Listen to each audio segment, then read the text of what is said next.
რაღაცა ის ჩასვლით რომ 100% სიმართლეა, რაღაცა ის ჩასვლით რომ ბუდოა. არ ხართ შეზღუდულები, შეგიძლიათ მიიღოთ ყველანაირი გადაწყვეტილება. კი, შუმახერმა სპორტ დარბაზისკენ უხმო ადამიანებს რაღაც და სცენამ ზოგადად ადამიანების ცხოვრება შეცვალა. ინგლისში გაატარა ნახევარი. შუმახერის გამო გულშემატკივრობ გერმანიას. უცებ უფრო სწრაფია. უფრო ჭკვიანი იყო. ნამდვილად შეგეგონა რომ fake tequila იყო? არა, მე ზგონია რომ გერმანია დაიჩაგრა. გერმანიაც დაიჩაგრა და საქართველოს. მე რომ ფრანგული ვიცოდე მგონია რომ ფანტომას ფრანგულად. ყურებ უკეთესი იქნებოდა. ერთმა ავტომობილმა მაღაზიაში უნდა რა შევიდეს რა, ჩართო ავარიულები და გაჩერდა. ანუ რამდენი პროცენტით დაეცა მოძრაობა, გამავიდა. ჰამილტონი რო არ ყოფილიყო. აი, მითხარი, პასუხი გამეცი. ბოტასი და რავი, ანუ სტროლი რო ყოფილიყო. გახდებოდა მერსედესი 17 და 18. ძალიან დავავყილოთ. ვაუ. აუ, მიდი და გამოიტანა, ეხა დასკონა.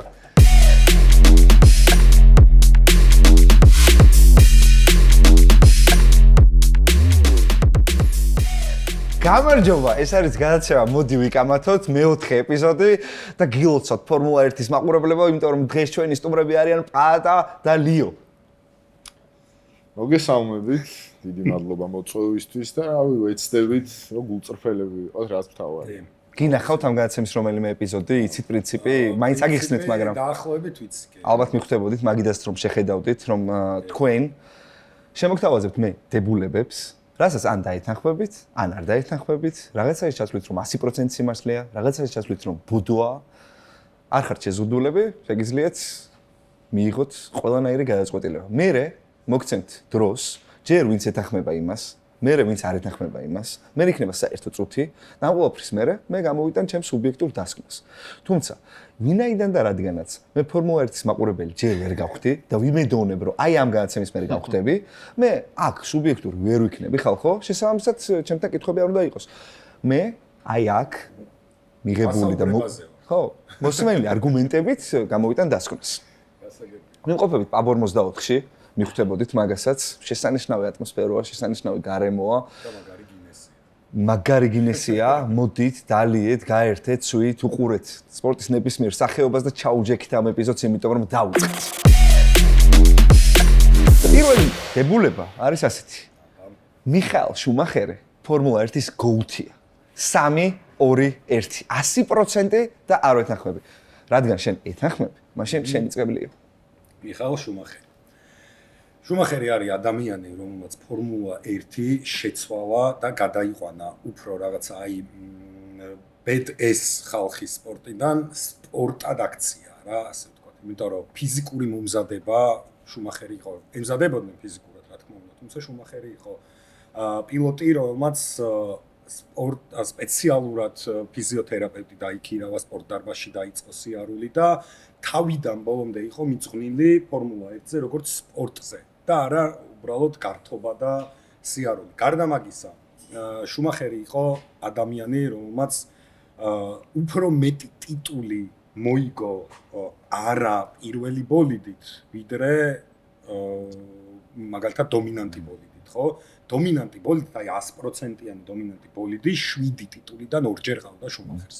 რომელიც შეიძლება თქვა, ანუ 5-ჯერ მან მოიგო ან მეორე ბოლიდით სიძლიერის, ან მესამე ბოლიდით, ანუ ბენეტონი 1994 წელს კი პირველ ნახევარში ძლიერი იყო, თუმცა მე ბევრი ტექნიკური რეგულაციების შეცვლის გამო ძალიან უკან დაიხია, თუმცა შუმი მაინც ახერხებდა, რომ მოიგო ბოლები და ბოლოს დაამარცხა. მაშინ პატას მოусმინო და მე იქნება საერთო წუთი. ხო, პირველ რიგში ალბათ არ არის, ხო, საიდუმლო და ყველა მიხვდება, რატო ვთქვი, რომ არ არის GOAT-ი და ვის გულისხმობ მეორე კანდიდატად, ეს არის აირტონ სენა. რაზე ჩენი საუბრე, ხო, ფორმულა 1 შეცვალა შუმახერმა. სენას შემთხვევაში ზოგადად როცა გულშემატკივრობ ვინმე სპორტსმენს, გულშემატკივრობ როგორც პიროვნებასაც, არა მარტო სპორტსმენს. ეს იყო აირტონ სენა, რომელმაც კი შუმახერმა სპორტ დარბაზისკენ უხმო ადამიანებს რაღაც და სენამ ზოგადად ადამიანების ცხოვრება შეცვალა. იმდენად დიდი პიროვნება იყო მათ თვალში, რომ ბევრმა დაიწყო ფორმულა 1-ის ყურება მარტო ამ ადამიანის გამო. იმიტომ რომ ჯერ პიროვნებასთან დაკავშირებით ის იყო, რომ ძალიან დიდი ქველმოქმედი იყო. აკეთებდა ისეთ საქმეებს, რომელიც მისი სიკვდილის შემდეგ გამოვიდა სააშკარაოზე და თურმე იქ 9 მილიარდი ქონდა ქველმოქმედებაში მარტო დახარჯული, რაც ძალიან დიდი ფული იყო 90-იანებში და შედეგობრივადაც უბრალოდ 94-ში დაიღუპა ეს ადამიანი, თორე რო გავყვეთ იმ ხაზს ზუსტად დაახლოებით ალბათ ერთი ტიტული იქნებოდა შუმახერთან განსხვავება, 6 ტიტულს მაინც მოიგებდა სენა, ასე ვფიქრობ და გამომდინარე აქედან, ხო, ბუნებამ ასე ინება, რომ უბრალოდ ეს ადამიანი აღარ არის ცოცხალი, თორე პროფესიონალიზმით, სისწრაფით ვთვლი, რომ შუმახერზე უკეთესი იყო. მაგრამ ხო ეს არ ნიშნავს იმას, რომ შუმი ცუდი იყო. საერთოდ წუთი შეგიძლიათ ორივე ვილაპარაკოთ და უპირისპირდეს ეს მეც. შენ გგონია რომ შუმახერი არ ცვლიდა ადამიანებს, ცოცხალი მაგალითი გიზივარ წინ. შუმახერის გამო გულშემატკივრობ გერმანიის ნაკრებს. შენ ბრაზილიის ნაკრებს არ გულშემატკივრობ, შენ გულშემატკივრობ ინგლისის ნაკრებს. ხო, ინგლისში გაატარა ნახევარზე მეტი სიცოცხლე. საერთოდ შუაში არ არის სენა და იუვე. ინგლისში გაატარა ნახევარზე. შუმახერის გამო გულშემატკივრობ გერმანიას. იმ დროს შენ მაგრად მოგატყუა. იყო ძლიერი და გულშემატკივრობ დორტმუნდის ბორუსის. ანუ ჩემი ცხოვრება შუმახერმა რა შეცვალა და შენ ძახი რომ სენა წვიდა. სენამ უფრო მეტი ცხოვრება. ჩემი შუმახერმა შეცვალა. შენ ხარ. აი მე პირადი ცოცხალი მაგალითი ვარ, შენ რა არგუმენტიც მოიყვანე სენაზე, მე ვარ ცოცხალი მაგალითი შუმახერის მხრიდან, მაგრამ უცებ უფრო სწრაფია. უფრო ჭკვიანი იყო. გაიხსენე 88 წლის მონაკოპჭო, ანუ სწრაფი. ბოდიში სენას გულშემატკივრებთან, მაგრამ ცოტა არ იყოს, ძალიან ხელთავიანი იყოს. ანუ შენ არ ვთვლი, всё. სწრაფი იყო, ფორმულა ძალიან 1 არის ცოტა სისწრაფე. სისწრაფე რანაირად არის ფორმულა 1 კეკე როსბერგს ერთი მოგებით აქვს, ტიტული მოგებით, ბიჭოს ეს. ხო და არ იყოს. ას მეუბნები. ვაუ. აუ მიდი და გამოიტანე, ხა დასკონა. ფორმულა 1 თავარი არის სისწრაფე? არა მარტო. ერთ-ერთი მთავარია. პირველი რა გახსენდება ფორმულა? სისწრაფე. ჭკუა? ჭკუა მეორე. ჭკუა უფრო მეორე მახსენდება. ოღონდ ჭკუა აი ძალიან დიდი სხვაობა იყო ჭკუაში და სისწრაფეში ძალიან პატარა სხვაობა. ძალიან რთულია, লিო. ჭკუა მაინც ჭადრაკი. ვაუ, ძალიან რთულია. უნდა გამოვიტანო დასკონა. და ეხლა ეს შეიძლება არ საიდა ჰეითერები შევიზეთ სენასაც შუმახერის პარები საერთოდ რა შუაშია. მაგრამ ათას არგუმენტები უფრო მომეწონა. მიღებულია. შენ მაინც საკუთარ თავზე ლაპარაკობდი, რომ ჩემი ცხოვრება შეცვალაო და ეგრე შეიძლება ჩემი ცხოვრება კაკამ შეცვალა, მაგრამ გოუთი ხო არა. შენ მაგალითი მოიყვანე, მაგრამ აქეთაც იყო მაგალითად დაიღუპა კაცი, შემეცოდა. დაიღუპა. არაქი მოგეტანა. მაგრამ შუმახერიც ვერ აკარ მდგომარეობაში. აუ ნახე რა, თავის ტკივილი. სენას ზონა იყო. სენას. მაშინ ამის მე არ უნდა გაჩერდე. მეც რა ვიცი, ჭექა არა მაქვს საჭებე, თორე იმას ვიზავდი. ვაა, ესე დავიწყეთ რა. ნამდვილი. შეგეგონა რომ fake tequila იყო? არა, 54-ში ყველაფერი ნამდვილია ხალხო. ისე როგორც ეს მაგიდა, რომელიც რა თქმა უნდა, აქ თუ მოხვალთ არ დაგხვდებათ, იმიტომ რომ არ გააფუჭოთ და ჩვენ შეგვიძლია გადავიდეთ მეორე დებულებაზე, მას შემდეგ რაც ამ ჭიქას აიღებს ჩვენი დამხმარე ასისტენტი.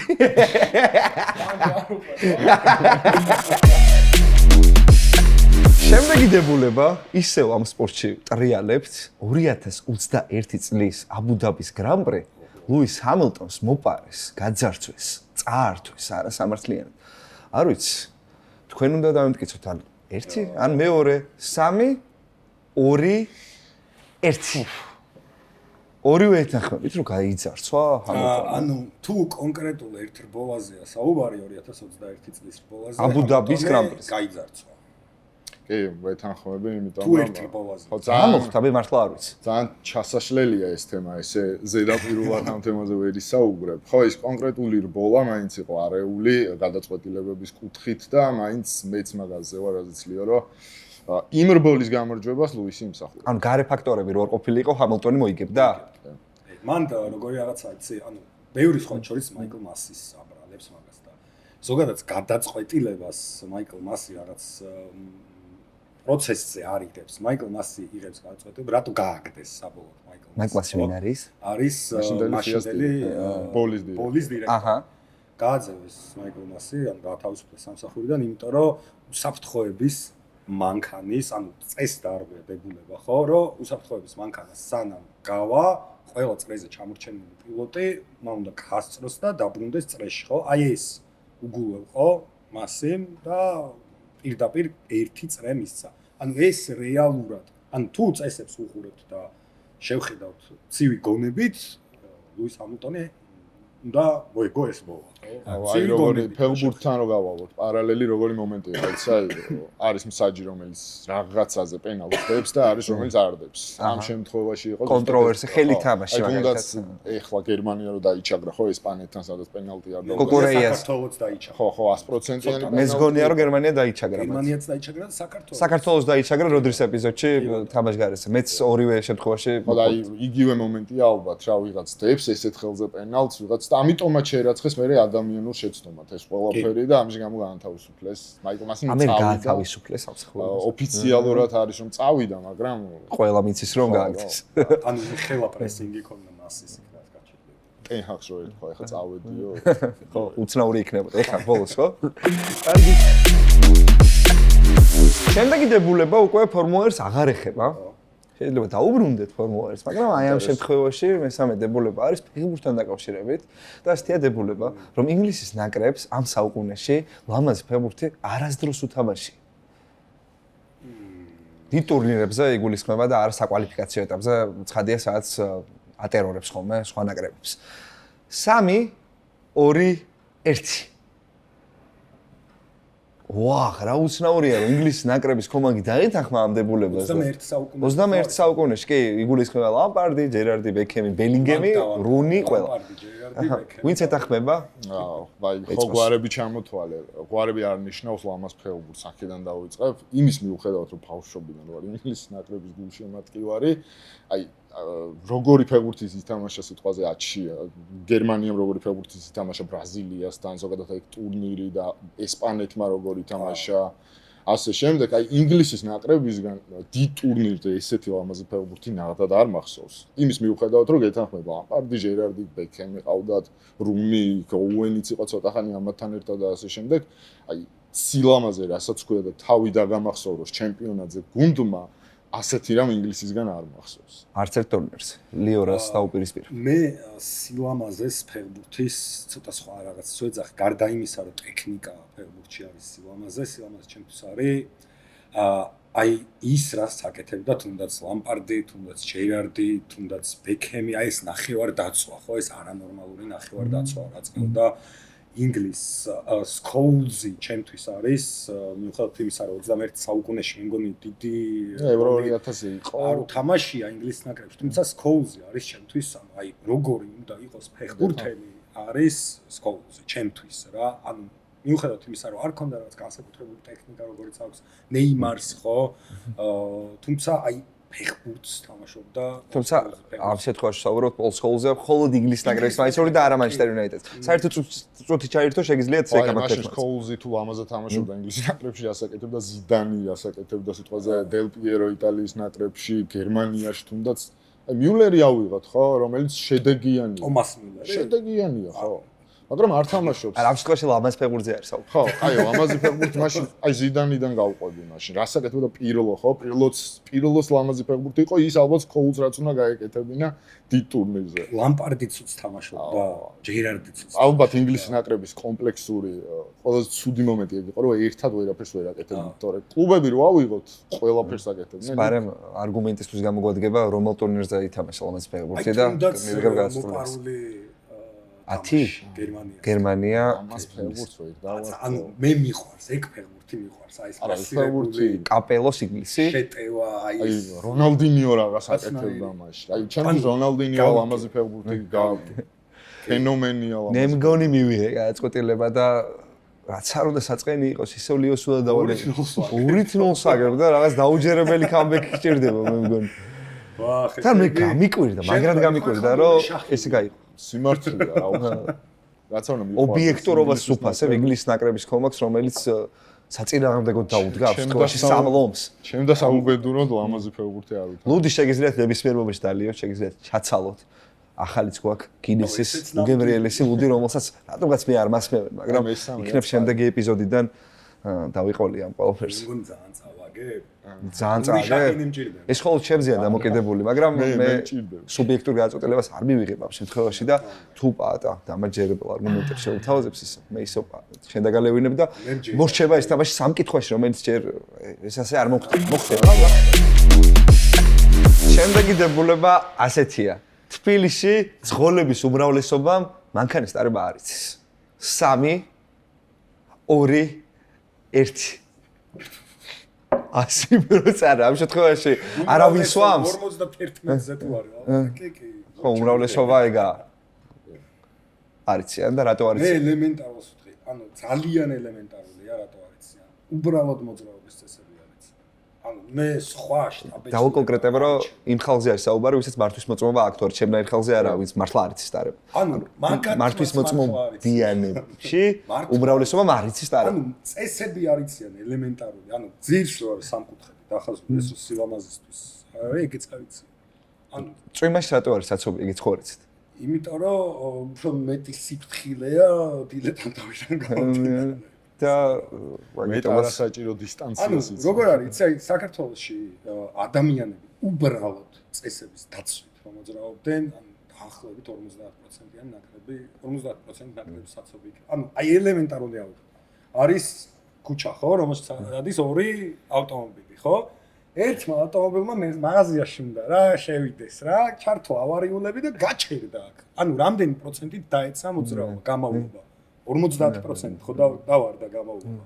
ანუ აი ეგ არის ელემენტარული კულტურა, სხვის სიპატივისცემა და მეც გეთახმებით. ხო, ალბათ ეგ არის კულტურა, პატივისცემა და პლუს დავამატებდი იმას, რომ თვითონ საგამოცდო ტესტები არავისთვის არ არის, ხო, საიდუმლო, რომ ძირითადად იზუთხავს ყველა და იზუთხავს თუნდაც იმ მარშრუტს, ეხა შეცვლილია რაღაცა. ქალაქში ტარება დაამატეს მე მგონი. სანამ როცა მე ქალაქში მომინდა მართვის მოწმობის აღება, მაგ დროს დაამატეს, რა თქმა უნდა. ხო და აი სანამ ქალაქში სიარულს დაამატებდნენ, ის მონაკვეთებიც დაზუთხული ჰქონდათ, ხო, როგორ უნდა შესულიყო პარკზე, კი, აქედან გამომდინარე. მათემატიკურად იზებიან. მე რეალურ პირობებში უკვე იბნევიან და გამომდინარეობიდან ძალიან ბევრ შეცდომას უშუალოდ. კარგი ბატონო, მაშინ გადავიდეთ შემდეგ დებულებაზე.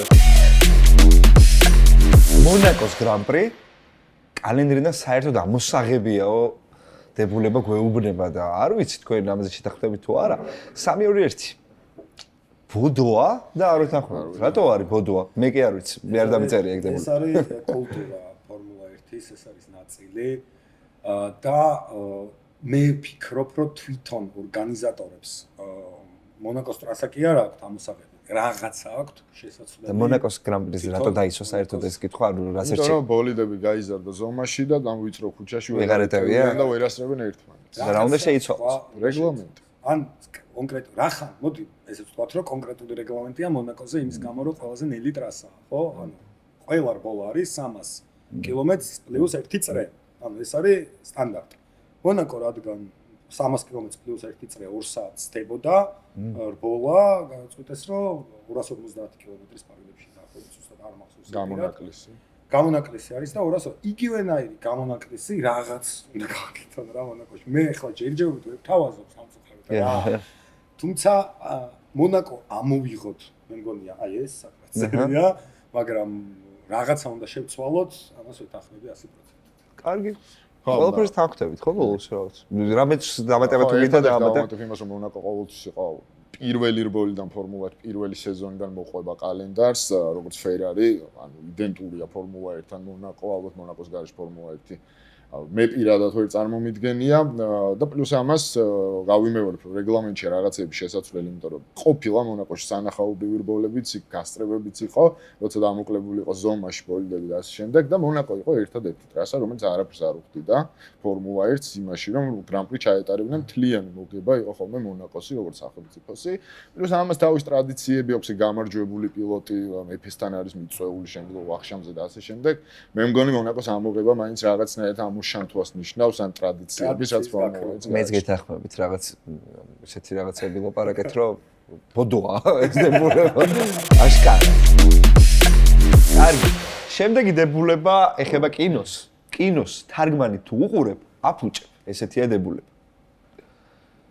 3 2 1 ორივე ეთანხმებით, ხო რომ აი საკოა რა. გადადი. გადადი თუ გინდა გადადი. აი შუაში დავდგე. ეგრე როგორ გავიგოთ შეიძლება გონი არ ვეთანხმები ისკენ მიკითხავს.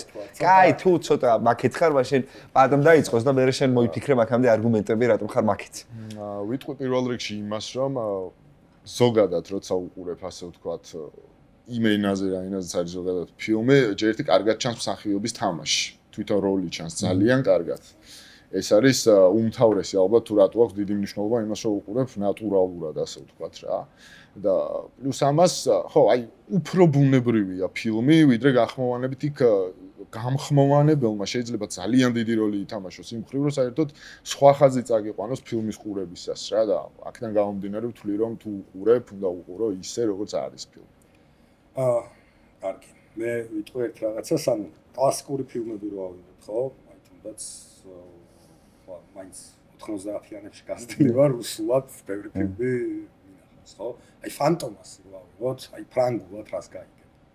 ეგ უკვე ენის ცოდნაზეა დამოკიდებული. მაგრად ახმოვანებს ის სახიობი, ვინც ახმოვანებს, რომ ანუ გონია რომ ეს არის ბუნებრივი, ხო? ანუ სახიობზეც არის რა დამოკიდებული გამხმოვანებელზე. ანუ აპრიორი არ ფუჭდება. აპრიორი არ ფუჭდება რა, ანუ აი მაგიტომ აი ფანტომასი საერთოდ უკვე შეგიძლიათ ჩაერთო პრინციპში.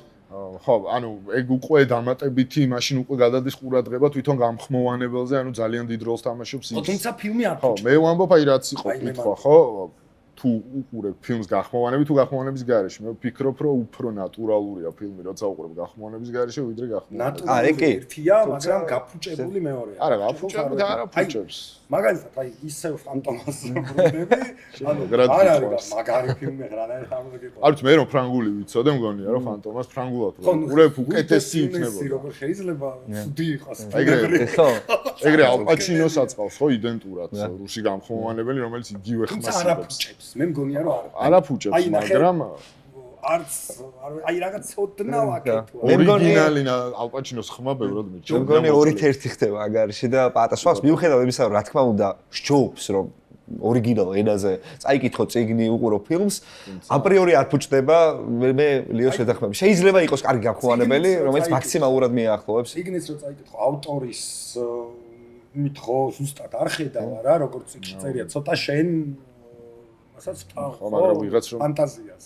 აუდიო წიგნს რო კითხულობ, არ მოქმედებს? აუდიო გააჩნია გამხმოვანებელს, ხო? იქაც გააჩნია. კითხულს გააჩნია. 2-1. 2-1. მიუხედავად იმისა, რომ ჩემი ოპერატორი არ გვეთანხმება და დამსწრე აუდიტორიაც გვიშტოეს, რანაირი გადაწყვეტილება მიიღეო და მიუხედავად იმისა, რომ რაღაც მხრივ მეც ვეთანხმები ამ ხალხს, მე არ მინდოდა რომ ლიოს 3-0 წაიგო და შანსი არ მიმეცა. თან კიდე, ანუ რა არგუმენტებიც მოიყვანა, რაღაც მხრივ დამაჯერებელი იყო. იმიტომ რომ განხმოვანებელს გააჩნია. მე ვიცნობ ეგეთ ხალხს, რომ მიყურება განხმოვანებელმა მაქსიმალურად მიაახლოს იმის ხმას და რაც გიადის დაწერეთ. პრინციპში მე ლიოს 3-0-ს არ წავაგებინებდი მეგობრებო და შემდეგი დებულება. შემდეგი დებულება ასე გამოიყურება.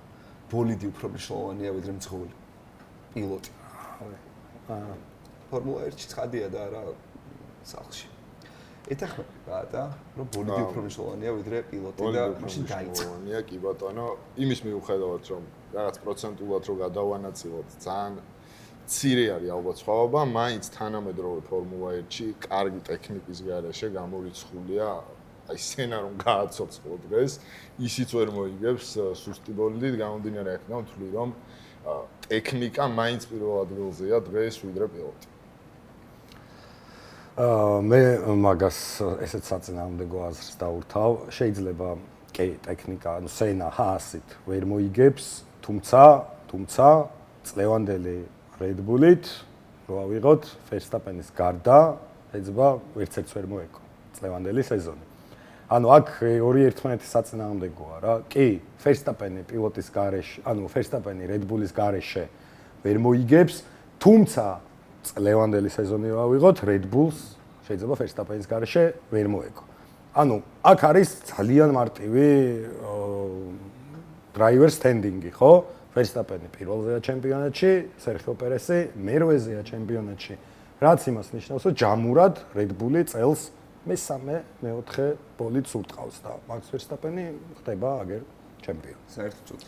ხო, მაშინ ესე ვიტყვი, იგივე Max Verstappen-ი იყო Red Bull-ზე წელს, რომლითაც მოიგო ძალიან ბევრი გრან-პრი იქამდე. თუ ამ სეზონში ჩავყვებით, სანამ სეზონში ჩავარდნა ექნებოდა Red Bull-ს, იქამდე მოიგო იმ ტექნიკით, რომელიც იყო საუკეთესო და ის ფორა გადმოყვა აქამდე. და შემდგომ უკვე მეტოქე გუნდმა დაუშვა ძალიან ბევრი შეცდომა, მაქს არ ვაკნინებდა, ვამბობ კიდეც რომ თავის პრესინგიდან გამომდინარე თავის გაუშვა. პროფესიონალობის გამო. ეს ხო საერთო წუთია უკავად, მაშინ ასო ალაპარაკეთ, მოდი. ხო და ან პროფესიონალიზმით რო იგებს კი ბატონო, მაგრამ ის სეზონის პირველი ნახევარი არ დავიწყოთ, სადაც სასწაული ტექნიკა და ტექნიკა ძალიან დიდ როლს თამაშობდა. ერთი წუთი. აი ბოლორბოლები რო აიღო და დათვალო. ბოლორ ვარბოლა, ბოლო 7 რბოლა, ბოლო 6 რბოლა. ანუ სხვადასხვა იმეები თლიან ეს გულშემატკივრები. და ხან პიასტრი და მაქსია პირველ მეორე, ხან ნორისი და მაქსია პირველ მეორე, ხან ჰამილტონი და მაქსი, ხან რასელი და ოღონდ სულ მაქსია მეორე, მესამე პირველი, მეორე, მესამე. ნებისმიერი ბოლო პერიოდები რო აიღო 5-5 რბოლა. მიუხედავად იმისა, რომ Red Bull-ი უდაოდ ანუ არც პირველი არ არის, პირველზე საუკეთესო ზედმეტი. მეორეც არ არის. მესამე და ახდეთ მესამე. მოიგო. ბოლა. პოდიუმზე ავიდა. კი ბატონო, ანუ ვინ მოიგო? მე ვამბობ, აი რაზეც იყო კითხვა, რომ თანამედროვე ფორმულა 1-ში უთვლი, რომ საერთო ჯამში შეიძლება ესე ამოვიღოთ ცალკეული სეზონები და იქ ვიღაცა ისქნა, მაგრამ საერთო ჯამში უთვლი, რომ რატო აგებს მაკლარენი? იმიტომ რომ უშვებს ძალიან ბევრ ხო, მაგრამ ტექნიკა ხო საუკეთესო ყავს და აგებს. ეგრეც ვეითვლი, რომ მთელი სეზონი ტექნიკა საუკეთესო ყავს, მოდი შევთანხმდეთ მაგაზე, გავანაცვლოთ. ფეხბურთში რო უტევს ერთი გუნდი მეორეს მეორე დაცვაშია და დაცვით ფეხბურთი იგებს, ეგ არის რა. არა, ეხა კატენაჩოს ნუ ახლა რა გავაკეთოთ? კატენაჩო, ანუ ტიპი რო იმას აკეთებს, რომ ლეკლერს და იმას მარტივად ატარებს, ჰამილტონს, საინს და ნორის ხედავს და ეჯახება, კატენაჩოა, ბარა ჯანდაბა. ანუ ტექნიკას უნდა სწორი გამოყენება, მოდი ესე ვიტყვი რა. თვლი, რომ თანამედროვე ფორმულა 1-ში მოკლედ ტექნიკა უფრო მეტ როლს თამაშობს, ვიდრე პილოტი. მე არა. ამაზე ბოლო წლების მეტყველებს რამხელა ტიტულები აქვს მოგებული ტიპებს. არა. რატო ამ დრომ გადაწყვეტა? იმიტომ რომ ანუ ლევანდელი სეზონი გვაჩვენებს იმას, რომ პილოტი უფრო მნიშვნელოვანია ვიდრე ტექნიკა. ლევანდელი სეზონი ძალიან უფრო მნიშვნელოვანი იყოს, მაგრამ რადიადეგრი ეხლა მაგას აი 10 წინა სეზონს მოგიყვან, სადაც ტექნიკა დრაივერ სტენდინგი ჩახედე. არ ყავდა კონკურენტი საერთოდ. ხო და ანუ ტექნიკის გამო ხო? ნული ყავდა კონკურენტი. როგორც მანჩესტერ სიტის პრემიერ ლიგაში რა ტიტული აქვს ზედიზედ მოგებული და იმის გამო რომ ფეხბურთელები ყავს ძალიან მაგარი და მილიარდები აქვს ნახარჯული, მაგიტომ იგებს. მან ტექნიკას არ არის მე. ანუ ფორმულაც ვერ შეადარე ფეხბურთს, იმიტომ რომ რობოტები ბოლო 10 წელი ტიპები იგებენ ტექნიკის ხარჯზე, ხო, მაინც ესე ვთქვა. რაც ანუ მაგარი იყო, იმ შედეგს ვერ მიაღწევ, ხო, 29 რბოლას ვერ მოიგებს. ოდნავ ახლოს, ანუ ტექნიკა თუ ახლოს არის ერთმანეთთან, ორი ტექნიკა. ანუ მანდ უკვე პილოტი წყვეტს, მანდ ვეღარაფერი ვეღარ გადაგიწევს. ხო და ეგრე ხო არა, თანამედროვე ფორმულაში ბოლო 10 წელს რო გადახედო, ეგრე. ლევანდელი წელი. ახლ ხო და 1 წელია კონტექსტიდან 21-იც არ იყო ეგრე. 21-იც არ იყო ეგრე. ტექნიკას არ მოუგია 21. რო გამოყვე 2010-დან რამდენი წელი გახსენდება რომ ტექნიკა დიდი უპირატესობა აქვს. ანუ მაგას ვიცახი რომ ტექნიკა ნებისმიერ შემთხვევაში არ არის მნიშვნელოვანი. ანუ პილოტი თუ არ ყავს შენ, ჰამილტონი რო არ ყოფილიყო. ჰამილტონი რო არ ყოფილიყო. აი მითხარი, პასუხი გამეცი. ბოტასი და რავი, ანუ სტროლი რო ყოფილიყო. გახდებოდა მერსედესი 17 და 18 ძალიან დაბალ პილოტებზე ჩახვედა. რა მნიშვნელობა, ანუ აქ მნიშვნელობა პილოტს. მაშინ ისეთ პილოტზე ვის აი როსბერგი გახდა. როსბერგი ძალიან მაგარი პილოტი იყო, მე გადავები. გავიგე, მაგ დროისთვის ჰამილტონი ყავდა გუნდში ხა. ხო და მოუგო იმ ჰამილტონი. მოდი აი ძალიან მარტივად გეტყვი. კონსტრუქტორთა თასს რო შეხედო 2010-დან, ბოტასი რატო აგებდა ფეტელთან. ექჯერ რო იგებს მერსედესი ტიტულს, ესე იგი ტექნიკა უკეთესი ტექნიკით ბოტასი რატო აგებდა ფეტელთან. ცუდი პილოტი იყო. ანუ ლოგიკურია ხო უკეთესი ტექნიკა მერსედეს ფეტელს უარეს ტექნიკა. ხა რომ ბოტასზე ჯერ ერთი გუნდი არ იყო საერთოდ მორგებული. უკეთესი ბოლიდი ხო იყო. ბიჭო ჯამში იყო, მაგრამ შენ მეუბნები ხა ხო იძახი რომ ტექნიკას მნიშვნელობა. ფეტელი ბოტას მეუბნები ცადა დედამიწას. ბოლიდის გამო. აი ნახე მან უკვე მაშინ გადავდივართ რობოტმა მოუგო რა და ადამიანი რო უგებს რობოტს ეგ უფრო მაგარი არ არის? ადამიანური ფაქტი შეიძლება ანუ ემოციური ვარ ძალიან და ანუ შეიძლება უფრო მინდა ეგრე რო იყოს, მაგრამ აუ ეგრე ხედავ ეხა რა გავაკეთე. გძნობ ეგრე. მინდა რომ ეგრე იყოს და მეც ეგრე მინდა რომ იყოს, რომ ადამიანი ყველგან ყველაზე მნიშვნელოვანი იყოს, მაგრამ მაგრამ მნიშვნელოვანი რა არის? ატას არგუმენტები უფრო მომეწონა. ადამიანი ყველგან ყველაზე არა არის პრობლემა. მაგრამ რა ვქნა? არ პატას კი არაფერს არ ურჩი. просто მე მინდოდა რომ დისაიდერი ქონოთ. 3-1 წავაგან. 3-1 არის. აგებ რა, წაკ. გული დამწყნეს, როდის აიდენამდე არ მივედი. არა უშავს. და ხალხი ჩათვლის, რომ ის გულაც გაჩუქე. კი, თან 3-1-ზე ვაჩუქე. კომენტარებში დაგვიწერონ ტექნიკა თუ პირველად. არა, ეგ აუცილებლად დაწეროს ხალხმა. სენა შუმახერზეც მე ვიდავებდი. ფილმებზე სენა შუმახერზეც უეჭველი. ნუ ფილმებზე რა არის, აი ცოტა აქეთ ვიყავი, მაგრამ მე რაღაცეები გამახსენდა ის სახიობების და მის დაფასებაც მინდოდა თავის თელობის, აი რა დონეზე მუშაობა გამხმოვანებლების და რო გამხმოვანებელსაც აქვს მნიშვნელობა პრინციპში, იმიტომ რომ ხო. ჩემმა ემოციურობამ წავაგებინა, მე ესე მგონია და არა პაატამ მომიგო რა. აი ეს რა ემოციურობამ წავაგებინა და არა პაატამ მომიგო. ხო დავლებ.